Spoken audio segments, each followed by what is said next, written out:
দেখতে পাচ্ছেন বছরের ফল তাল পানি খাওয়া হবে, সেই জন্য এই যে গাছে চড়া হচ্ছে। দেখা যায় আল্লাহ ভরসা। এই যে চড়ছেন গাছে, গাছে চড়ে তালকুর বা তাল কাটা হবে, সেগুলো আজকে আমরা সবাই মিলে খাবো। এই যে দেখতে পাওয়া যাচ্ছে এক বাদা কাটা হয়েছে, সেটা নামানো হচ্ছে। এই যে দেখতে পাচ্ছেন লিয়ে আসা হচ্ছে, রসাতে বেঁধে নামানো হচ্ছে। আমি একটু হেল্প করে তালটা ধরে নি। এই যে দেখতে পাচ্ছেন এক বাদা কেটে নামানো হচ্ছে, দিয়ে নেমে আসা হচ্ছে। আগে খাইয়ে দেখি তালগুলো যদি শক্ত হয়ে থাকে তাহলে খাওয়ার উপযোগী না, আর যদি নরম হয়ে থাকে তাহলে খাওয়া যাবে।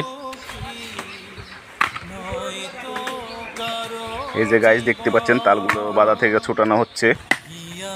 এই যে দেখতে পাচ্ছেন কাটা হচ্ছে, দেখা হোক শক্ত না নরম সেটা এখনো বোঝা যাচ্ছে না, কাটার পরে বুঝতে পারবো।